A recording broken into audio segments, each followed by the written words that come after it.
राधे राधे। जय श्री कृष्ण। मैत्रेय वाच सदा विद्वस्तोरेवं कालो व्यग्र्यं माण्यो जामातु शशुरशापि सुमान्ति चक्र में। मैत्रेय जी कहते हैं, हे विदुर जी, दक्ष का शिव जी के साथ विरोध रखते हुए बहुत लंबा समय बीत गया। ब्रह्मा जी ने दक्ष को प्रजापति पद पर नियुक्त कर दिया। तब दक्ष ने कनखल क्षेत्र में बृहस्पति शव नामक यज्ञ किया।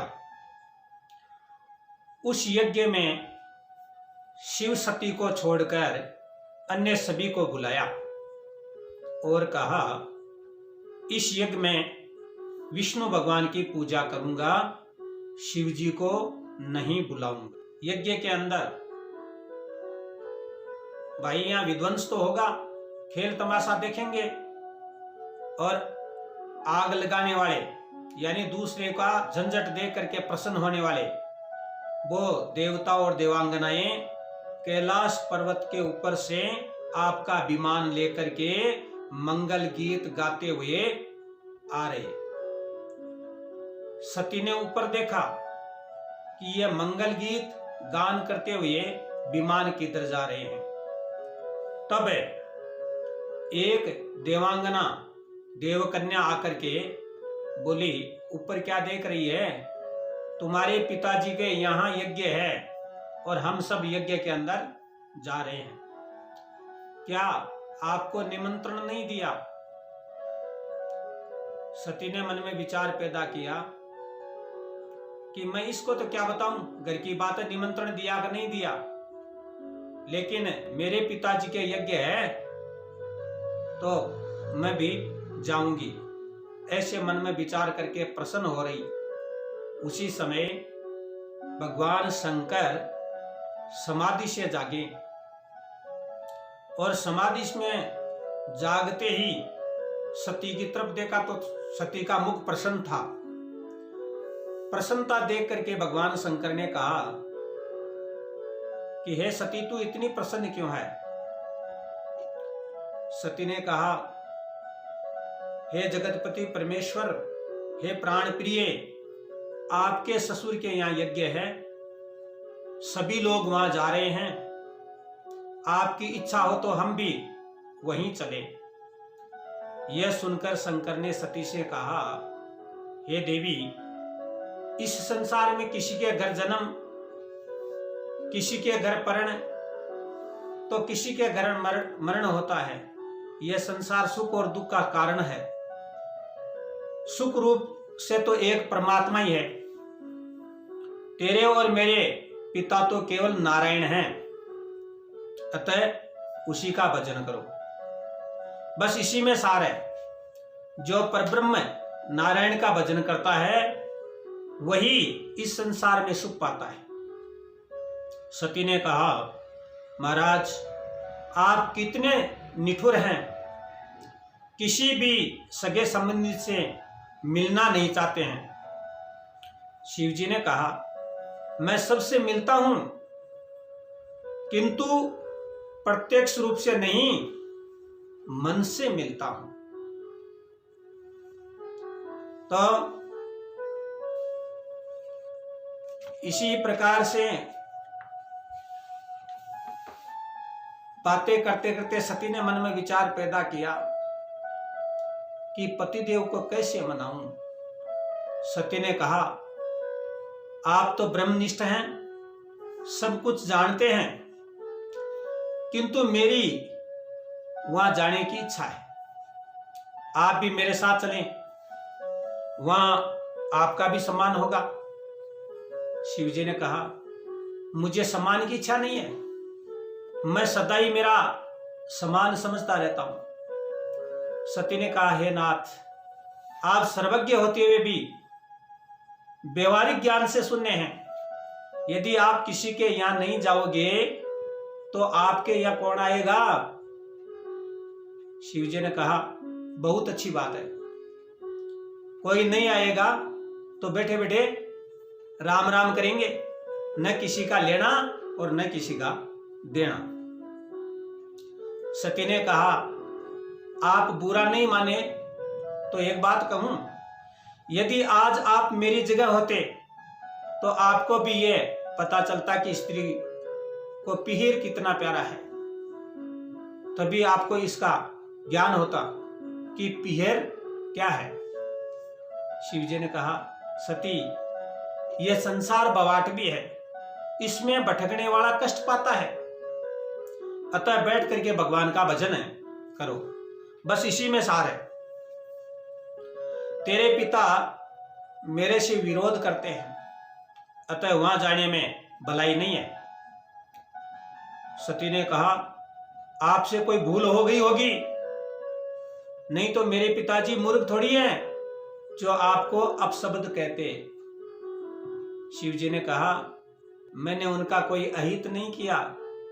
फिर यज्ञ की सारी बात कही, जिस तरह से ससुर जुआई में झगड़ा हुआ।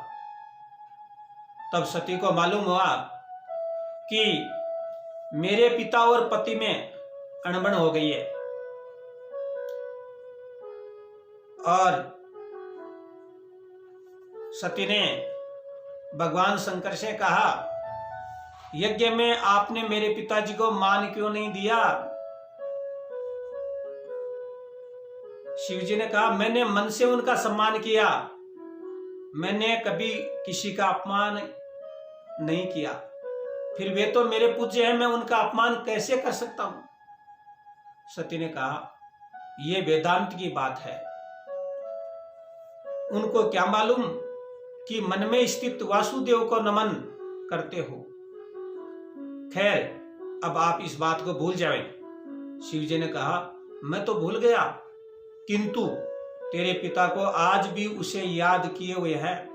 तेरे पिताजी आज भी उस बात को याद रख रखी है, उससे मन के अंदर ईर्ष्या पैदा कर रखी है।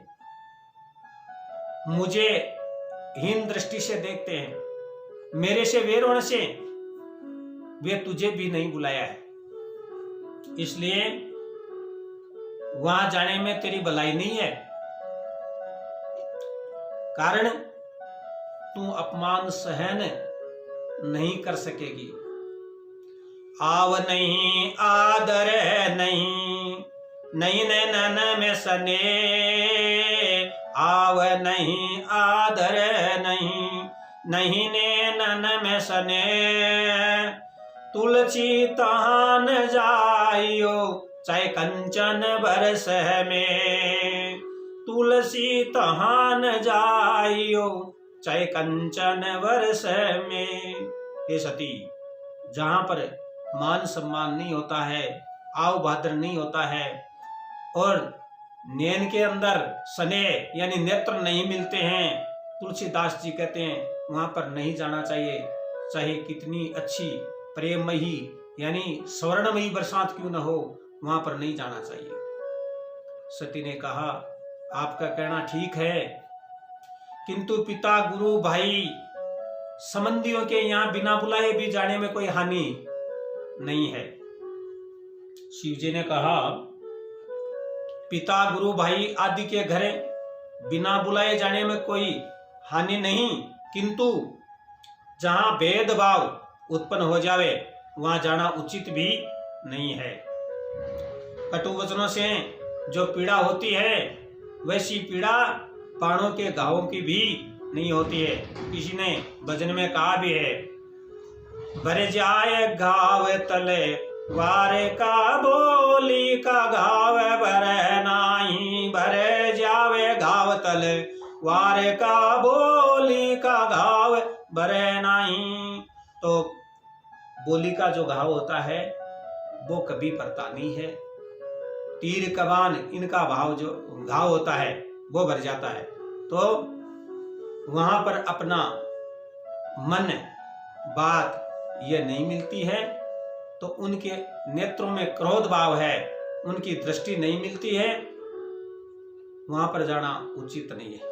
मैं जानता हूं कि तू दक्ष के सभी पुत्रियों से प्यारी है, किंतु मेरे कारण से तेरे से भी वो द्वेष करता है, इसलिए तेरा अन्य बहनों की तरह आदर व सम्मान नहीं होगा। अतः तुम वहां जाने का हठ छोड़ करके यहीं रहो। सती मन में ज्यादा विचार करने लगी। भगवान शंकर भी समझ गए कि ये नहीं रुकेगी, क्यों सती भावी के बस में हो चुकी है, जाएगी। तब भगवान शंकर नंदीश्वर को बुला लेते हैं। नंदीश्वर को बुला करके और सती को कह देते हैं, जाओ, नंदीश्वर आपको छोड़ करके आ जाएगा। सती अपना सामान गठड़ी में बांध लेती है और नंदीश्वर पर रख देती है और मन में विचार पैदा करती है, मैं वहां जाऊंगी और जाकर के मेरे पिताजी को मैं समझाऊंगी कि हे पिताजी, मैं तो आपकी बेटी ही और आपके यहाँ आ गई, लेकिन आपका दामाद, आपका जुआई बिना बुलाए आपके नहीं आएंगे, इसलिए मैं मेरे पिताजी को समझा करके मेरे भाई को यहाँ भेज दूंगी, जो मेरा भाई यहाँ करके और अपने पति देव को समझा बुझा करके यज्ञ के अंदर ले जाएंगे।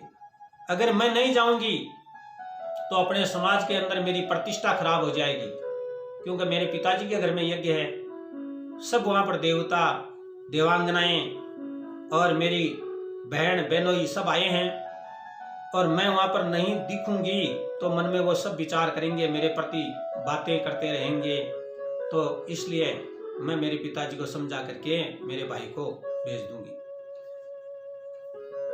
लेकिन सती वहां से रवाना होने के पश्चात मन में विचार पैदा करती है कि आज अपने घर में अगर मधुरता से मैं प्रेम से वहां से रवाना होकर के आती तो कोई प्रकार का विचार नहीं होता। घर में झगड़ा हुआ है, और जब घर में झगड़ा होता है ना, तो उस घर को कभी छोड़ना नहीं। झगड़ा होता है तो उसमें नहीं जाना चाहिए। अगर झगड़े के अंदर कोई चला जाता है तो उसको उस घर में तो सुख है ही नहीं, और वहां जाने के बाद में भी सुख नहीं होता है। झगड़े के अंदर कभी भी घर नहीं छोड़ना चाहिए। भगवान शंकर भी मन में विचार पैदा कर लिया कि इसका बच्चा कुचा सामान भी मैं साथ ही दे दूं। क्यों? अगर कोई इसका सामान यहाँ रह जाएगा तो यह कृष्ण भजन में बाधक हो जाएगा। इसका चित्र में देखते रहूंगा न, तो भगवान कृष्ण का भजन नहीं होगा। तो सती की एक बची हुई साड़ी भी उस पोटली में गठड़ी में बांध दी। सती ने कहा, महाराज मैं क्या करूंगी इतने सामान का? बोले आपको वहां चाहिए। और नंदीश्वर को इजाजत कर दी। नंदीश्वर सती को बिठा करके और उनका सामान साथ में लेकर के और यज्ञशाला के अंदर वहां दक्ष प्रजापति के घर, सती के पिताजी के घर सती को पहुंचा दिया। बोले श्री कृष्णचंद्र भगवान की।